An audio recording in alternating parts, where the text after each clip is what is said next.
So Apple's, I'm just going to read Hiroshi's tweet and we'll talk about some of this stuff, but I also just want to talk about like the whole lock-in thing. I think this might ultimately be like a whole video actually, but we'll see. We'll see. So here's Hiroshi's tweet.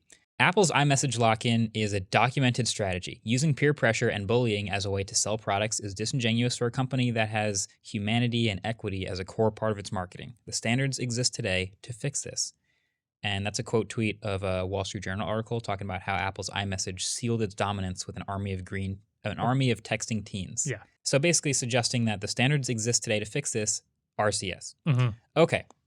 So there's a whole regional debate about this because this is a very US-centric thing. We'll get into that a little later. It's crazy how different it is overseas. I mean, let's just get into it right now, I guess. Yeah. Like, why is this an issue in the US? Let me just lay the landscape of what it's like to be in the US right now messaging please. someone. I think people don't understand that. Okay. In the US right now, everyone's got a carrier. Everyone's got a phone number and a carrier. Mm-hmm. If I want to message someone who is, I have an Android phone right here. I want to message someone. How do I know I'm going to get to that person? Well, everyone's got a phone number. I can just send a message via SMS or whatever to that phone number, and it'll definitely get to them. Mm-hmm.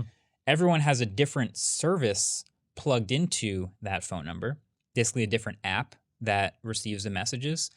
And in the US, the iPhone is particularly dominant, and people who use iPhones use iMessage for most of their messaging. Mm-hmm. So if I use an iPhone to talk to another iPhone, that's their own secure encrypted thing. You can send messages back and forth, and there's group chats, and there's reactions, and there's stuff built into iMessage, and all these features that work when you talk to another iPhone that don't work when you talk to someone who's not on an iPhone.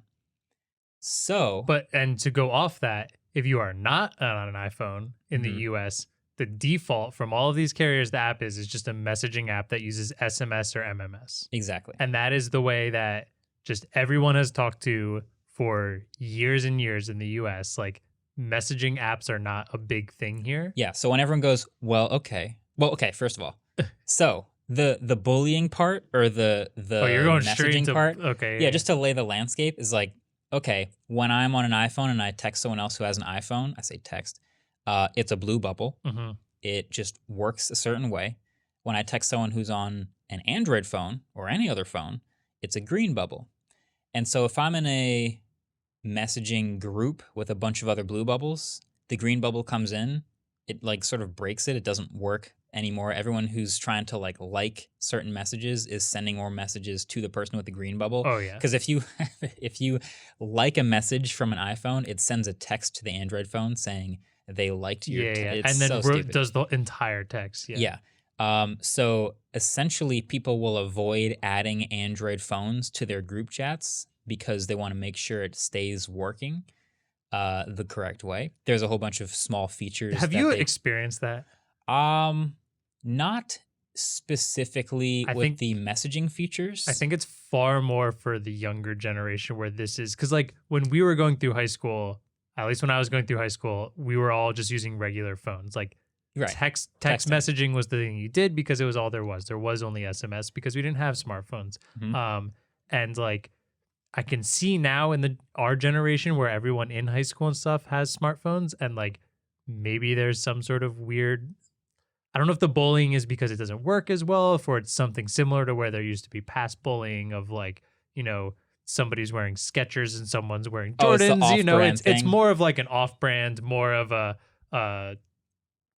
what's the word? Class. It's like a classist thing. It feels more like as someone who hasn't experienced it. I haven't experienced it. I've heard plenty of stories and read plenty of articles, Mm-hmm. but there also are legitimate features that just work worse. Like if you send a video from two phones with iMessage, you get a high resolution copy of the video. Yeah.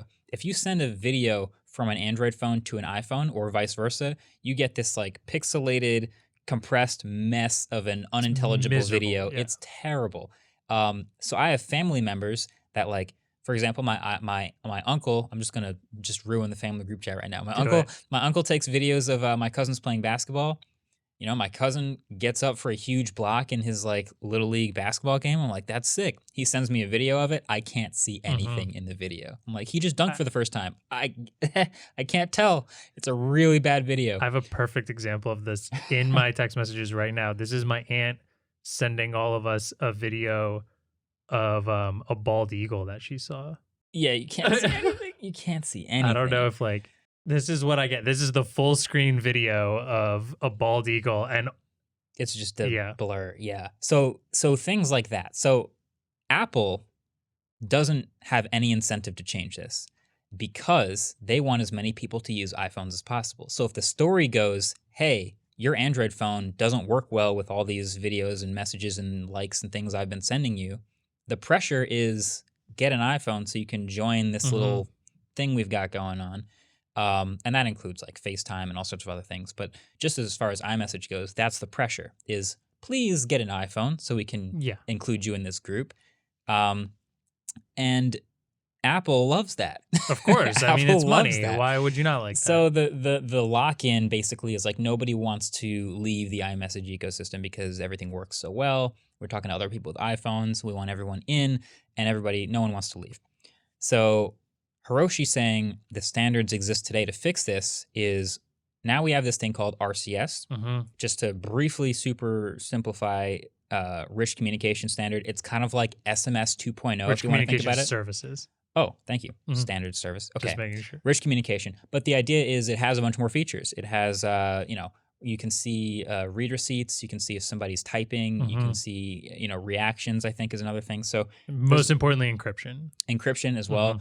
Very important. So now if Apple's iMessage could support RCS, then all the new phones that are coming out today that support RCS would work with all the great things that iMessage has to offer. And there wouldn't be quite so much pressure to get into the iPhone ecosystem or to lock people into the iPhone ecosystem.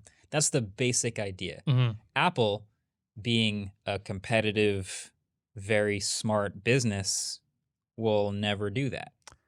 Right? Yeah. They'll never support RCS, and they'll never change, supporting any of these things that make it really annoying to text an Android phone. Yeah, I think there's so Hiroshi kind of followed up on his tweet, and I found the tweet he posted a while ago. This was in October. Okay.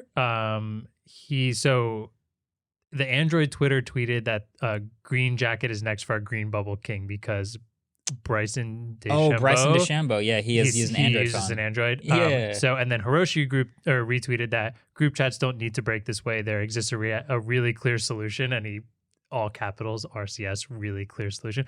Here's an open invitation to the folks who can make this right. We are here to help. So that was his tweet in October, kind of saying like, come on, Apple. Hey, Apple, support RCS. Yeah. And he's kind of cleared it up recently as it's not so much that he wants like iMessage for Android. He doesn't want all of the benefits of iMessage to be on Android. But since iMessage already supports SMS and MMS, because it's the only way they would be able to talk to people on Android, RCS is the new standard. RCS has taken over SMS, MMS. Right. Or I think only RCS. Or RCS is only taken over SMS because MMS can do more than 160 characters. More bytes. RCS cannot, right? Right. Okay. But very nitty gritty. But the point is, it should allow it. It should just be like, okay, support RCS so we can continue to move this forward and not have so much disparity. There still are benefits to having iMessage. So I think that's what Hiroshi's trying to say is we're not trying to fully take iMessage. We're not trying to, you guys built that. You did your great job at that. It's what it is, and there's a reason everyone loves it. But RCS is the standard now and can work better in compatibility with iMessage. And it seems like there's no reason to not allow it. And you can still have, all the iMessage features that are available only on iPhone. Yeah. I agree. I think there are some other takes about this. I think Hiroshi's take is the correct take. But it is not a perfect solution. They're not saying, like you said, they're not saying, let's make Apple make iMessage for Android. That's not what we're asking. We're just saying, hey, just add RCS support to iMessage. No reason not to. I think that's a fair I think that's take. Totally fair. Now to shift perspectives to the overseas folks who are just like, why don't you just use WhatsApp? Why don't you just use Telegram? Why don't you just use insert other app here? We could, and as a matter of fact, a lot of us try. A lot of us A lot go, of all us right. try. Yeah, a lot of us nerds. Yes. We'll go, all right, well, look, Mom, you've got an iPhone, but you can download the Telegram app. Dad, you've got an Android phone, but you can download the Telegram app. We all have all these different phones and operating systems and standards, but if we all just use Telegram or if we all just use WhatsApp, we're all fine. And we're talking and we're using all the features and sending high-res videos, and it's all fine. We try this every time, and nobody wants a new app. Nobody wants to also use Telegram for one group chat when they could just use iMessage for every group chat. That's just the way it is in the US. It sounds dumb, but that's just the way the it argument would be, but everyone can use WhatsApp. Everyone can use this. It becomes a thing cost. where it's a standard, it's the default, and it happens because of carrier services and like trying to get people to switch off of it. It's not like they're starting with it. Yeah. So my comparison right now is in the US, which again is just we're wrong here. We use the imperial system for measurement. Everywhere else uses metric. Well, that's a whole. I understand. We understand. I'll agree with you on the temperature thing. Temperature kind of makes sense for people, outdoor temperature, but in general, metric makes 1,000 times more sense. Oh, that's a convenient number. It's a very. Yeah. I wish we planned that. That would have been. But like, it makes way more sense. But we're so locked into the imperial system, it's just not going to change. There's a switching cost. It would have to start at the bottom and then take generations to finally fix. So like, the only way we're gonna get off of SMS, most likely, or RCS even, is that like all the new phones, when you get your first cell phone, you have to go straight to like Telegram or WhatsApp, and then in 100 years, that'll finally be totally changed. It's just not going to happen. It's not going to happen because every phone that Apple ships will have iMessage sitting right there. Yeah, and every Android phone that ships, or not everyone, but most of them are going to be at a carrier service that's going to have a default text messaging application. So while it may seem like, WhatsApp is the way to go, there's a whole separate set of problems with like putting your entire communications infrastructure in the hands of Meta, which is that's a whole nother conversation. But I think the bottom line is there's the switching cost.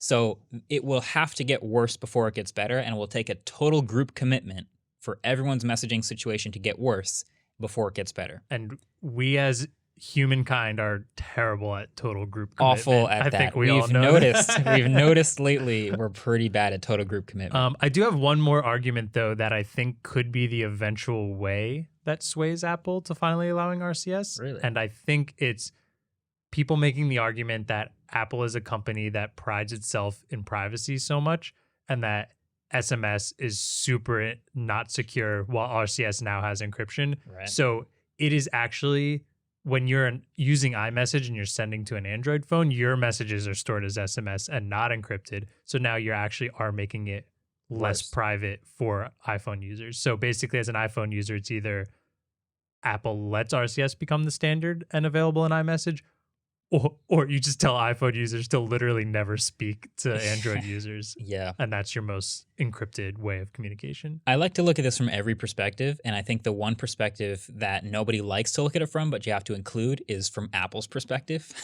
Yep. And the funny thing is, if Google was in the same position, I think they would hold it, which is so funny. But like Apple, Google's tried many a time. Miserably. Many a time to make a messaging app, to make what some might even call the iMessage of Android. Like we've had that moment a couple times. We've had Duo and Allo and Hangouts and all these other things that have like come up and died basically in an effort to become the universal messaging app for everyone. And we keep thinking, well, if anyone can do it, it's Google. But like I was saying, okay, so from Apple perspective, Apple has this high ground, they have this position, and they have this invisible lever that they never even have to touch that just keeps bringing people into using iPhones. Yeah. It's just they only support a certain, protocol. They work perfectly with each other. That's all great. Why would we add support for others when it will actually make their experience better and make them less likely to switch to the iPhone? I agree. In a totally super, super optimistic viewpoint, I'm hoping that as more things become as they develop more things that are compatible with iMessage through only having an iPhone or Apple products, then that gap gets higher and higher, and then it's okay to let a little more in on the bottom level of it, possibly by just literally letting RCS in for maybe like encryption purposes and read receipts, and then maybe they'll do it. Like, this is the most optimistic point of me, and Apple's still barely giving anything. So like, let's not call me a shill or anything. I still think it's pretty ridiculous. I think there might be a way it eventually just allows RCS in, because it's just going to be the default. Is there ever a chance we just lose SMS completely and RCS becomes the default? Just due to money and through carriers? In the future, eventually. They'll have to do it at that point. Yeah, I hope so. Hey, thanks for watching this clip on Waveform. I hope you're able to multi-thread your brain. What? Don't think about it too hard. I won't. Just do it. And click the like button. Best outro yet? Yeah, sure. Easy.